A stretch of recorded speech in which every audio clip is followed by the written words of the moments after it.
दोस्तों अगर आप एक्सेल में वर्क करते हो और अपनी शीट में मूव करने के लिए माउस का इस्तेमाल करते हो या डिफरेंट छोटे छोटे टास्क के लिए आप माउस का इस्तेमाल करते हो तो आप भी एक्सेल में अभी 95% लोगों की तरह एज ए बिगिनर वर्क कर रहे हैं। दोस्तों अगर आप एक्सेल में स्मार्ट वर्क करना चाहते हैं, एक्सेल में मास्टर बनना चाहते हैं, तो आज मैं आपके लेकर आया हूँ एक्सेल के 10 अमेजिंग शॉर्टकट्स जो आपको एक्सेल में बनाएंगे मास्टर। तो दोस्तों अगर आप ये सीखना चाहते हैं तो इस वीडियो को बिना स्किप करे लास्ट में देखा, ये आपके बहुत काम आने वाला है।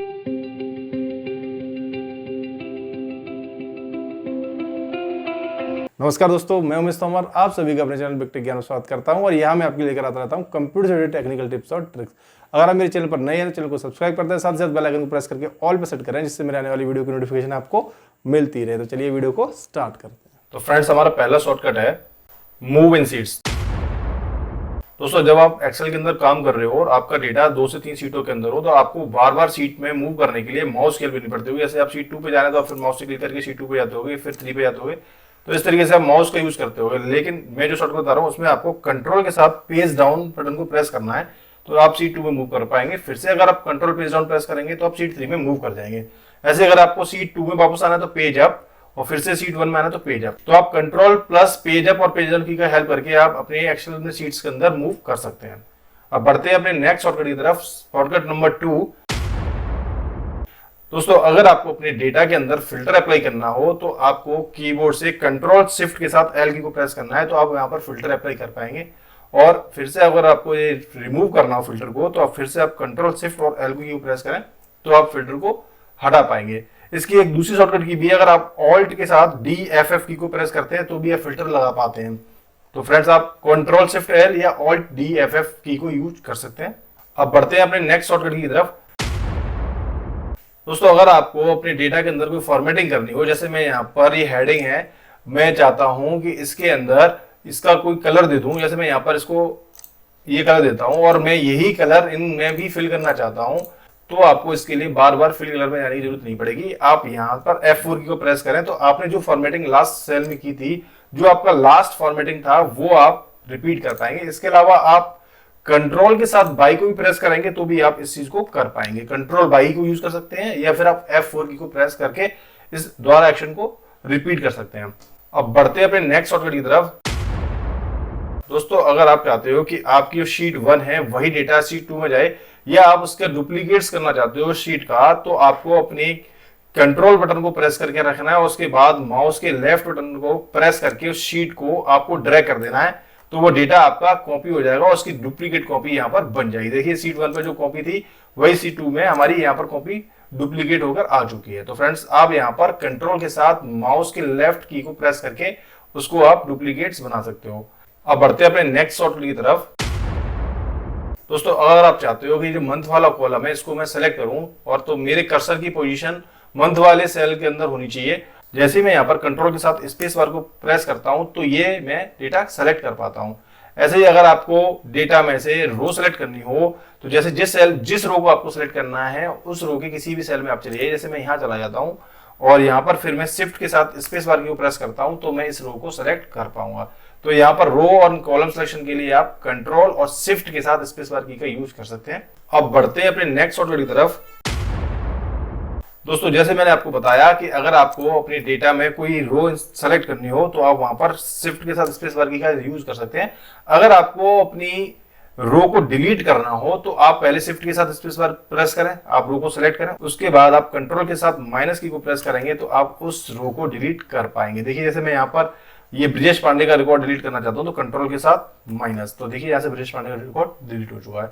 ऐसे ही अगर आपको अपने कॉलम को डिलीट करना हो तो आपको कंट्रोल के साथ स्पेस बार की को प्रेस करना है, उसके बाद आपको कंट्रोल के साथ माइनस की को प्रेस करना है तो आप उस कॉलम को डिलीट कर पाएंगे। अब यहाँ पर एक चीज और जान लेते हैं, यहाँ पर अगर हमें डिलीट नहीं करना हो कोई कॉलम और हमें यहाँ पर कॉलम को इंसर्ट करना हो तो उसके लिए क्या करेंगे। देखिए पहले हम कॉलम को सेलेक्ट करेंगे तो कॉलम सेलेक्ट करने के लिए हमें कंट्रोल के साथ स्पेस बार की को प्रेस करना है, फिर उसके बाद आपको कंट्रोल के साथ प्लस बटन को प्रेस करना है। जैसे आप प्लस को प्रेस करेंगे तो आप वहां पर कॉलम इंसर्ट कर पाएंगे। जैसे और आपको कॉलम इंसर्ट करने तो फिर से आप प्लस की को प्रेस करें तो आप जितने आपको कॉलम इंसर्ट करने उतने आप कॉलम इंसर्ट कर पाएंगे। और अगर आपको कॉलम डिलीट करने तो कंट्रोल माइनस। तो दोस्तों ये तो थे हमारे कॉलम को इंसर्ट और डिलीट करने के लिए शॉर्टकट्स। तो ये शॉर्टकट्स थे, आपको अगर कोई कॉलम या रो डिलीट करनी हो या इंसर्ट करनी हो तो आप इन शॉर्टकट्स का इस्तेमाल कर सकते हैं। अब बढ़ते हैं अपने नेक्स्ट शॉर्टकट की तरफ।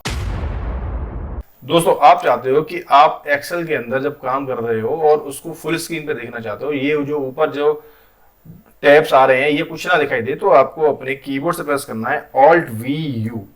तो आप देखेंगे आपकी स्क्रीन फुल स्क्रीन हो जाएगी। और अगर आपको फुल स्क्रीन से नॉर्मल स्क्रीन पर आना है तो फिर आपको एस्केप की को प्रेस कर देना है, तो आप फिर से आप अपनी स्क्रीन को नॉर्मल कर पाएंगे। अब बढ़ते हैं अपने नेक्स्ट शॉर्टकट की तरफ। दोस्तों यहाँ पर आप देखिए, जैसे मेरे पास ये डेटा है और इसके ऊपर कोई बॉर्डर अप्लाई नहीं हुआ है और मैं इस पर बॉर्डर लगाना चाहता हूँ, तो पहले मैं इस डेटा को करूंगा सेलेक्ट। तो सेलेक्ट करने के लिए आप कीबोर्ड से प्रेस कर सकते हैं Ctrl+Shift+8। Ctrl+Shift+8 की प्रेस करेंगे तो आपको जितना भी डेटा है सारा सेलेक्ट हो जाएगा। उसके बाद आपको कीबोर्ड से प्रेस करना है Alt फिर HB A। Alt को आपको प्रेस करने के बाद फिर HB और A की को अलग अलग प्रेस करना है, तो आप वहां पर बॉर्डर अप्लाई कर पाएंगे। तो देखिए दोस्तों यहाँ पर मैंने बॉर्डर अप्लाई कर दिया है। अब बढ़ते हैं अपने नेक्स्ट शॉर्टकट की तरफ। दोस्तों यहाँ पर देखिए, जैसे मेरे पास ये डेटा है और मैं यहाँ चाहता हूं कि इसका टोटल कितना है वो निकल के आए, तो यहाँ पर मेरे को फॉर्मूला लगाना पड़ेगा, सम फॉर्मूला, उसमें मेरे को टाइम भी जाएगा। तो हमें यहाँ पर शॉर्टकट सीख रहे हैं, तो मैं आपको बताऊंगा। यहाँ पर आपको ऑल्ट के साथ इक्वल की को प्रेस करना है, तो अब देखिए यहाँ पर सम का फॉर्मूला ऑटोमेटिकली आ गया है। उसके बाद जैसे आप एंटर करेंगे तो यहाँ पर इसका टोटल निकल के आ जाएगा। दोस्तों बढ़ते हैं अपने नेक्स्ट शॉर्टकट की तरफ।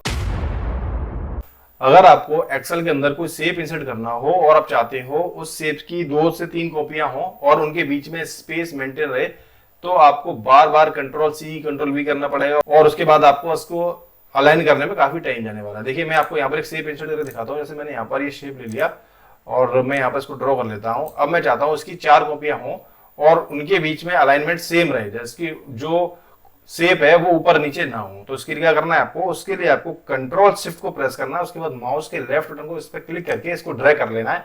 अगर आपको इसको राइट साइड में लेके जाना है तो आप राइट साइड में लेके जाइए, ये एकदम इसके अलाइन ही रहेगा। देखिए आप, तो जितना आपको इसके अंदर स्पेस मेंटेन करना है उसको पहले और दूसरे शेप के बीच मेंटेन कर लीजिए। उसके बाद आप इसको देखिए कंट्रोल के साथ बाई बटन को प्रेस करते जाइए और उतना ही स्पेस मेंटेन होता जाएगा और इसका शेप का कॉपी होता जाएगा। देखिए कंट्रोल बाई, तो आपको जितने शेप्स आगे और लेके जाने हैं उतनी बार आपको कंट्रोल बाई को प्रेस करना है और आप इससे देखेंगे कि आपके जो शेप्स हैं वो एकदम अलाइन है और उनके बीच में जो स्पेस मेंटेन किया था वो स्पेस सारे शेप्स के बीच में मेंटेन है। तो फ्रेंड्स आई होप आज का ये वीडियो देखकर आपको समझ आ गया होगा कि एक्सेल के अंदर हम इन शॉर्टकट्स का कैसे इस्तेमाल कर सकते हैं। दोस्तों आशा करता हूँ आपको ये वीडियो पसंद आया होगा। दोस्तों आपसे मैं रिक्वेस्ट भी करूंगा, आप वीडियो तो देखते हो लेकिन वीडियो को लाइक नहीं करते, तो वीडियो को लाइक करना ना भूलें। और हाँ, अगर आपको ये वीडियो अच्छा लगा हो तो अपने दोस्तों के साथ शेयर करें और कमेंट करना बिल्कुल ना भूलें। मैं आपके लिए ऐसे ही वीडियो लेकर आता रहूंगा। Thank you.